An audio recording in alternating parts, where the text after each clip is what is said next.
Bigla raw gumuho ang lupa sa bahaging ito ng Barangay Western Uma sa Lubuagan, Kalinga kahapon.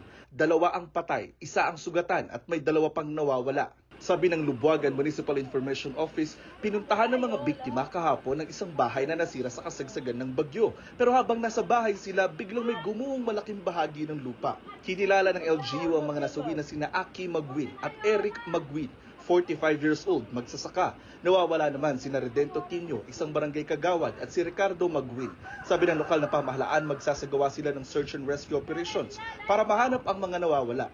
Sa bayan naman ng Kabayan sa Benguet, patay ang natutulog lang noon na babaeng 65 years old matapos pasukin ng landslide ang unang palapag ng kanilang bahay sa Barangay Balay kahapon ng madaling araw. Sabi ng Kabayan ng LGU, inabot ng halos 4 na oras bago dumating ang rescue dahil sa hindi madaan ng mga kalsada. Patay sa post-mortem examination, ang cause of death ng biktima ay traumatic brain injury.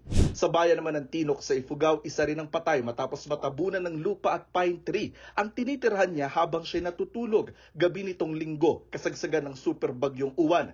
Kinaumagahan na siya na-retrieve ng mga otoridad ayon sa Tinok Municipal Police Station.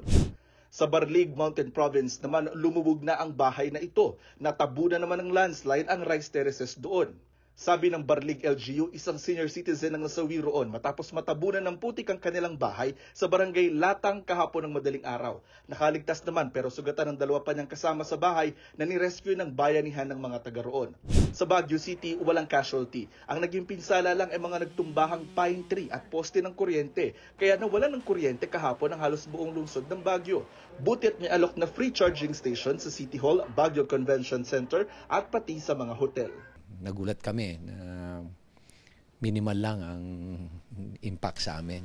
We were spared from devastation. Malaki yung impact nung mountain range natin. Meron pa yung Sierra Madre, tapos siyempre pagpasok dito sa Cordilleras. So nakatulong na malaki.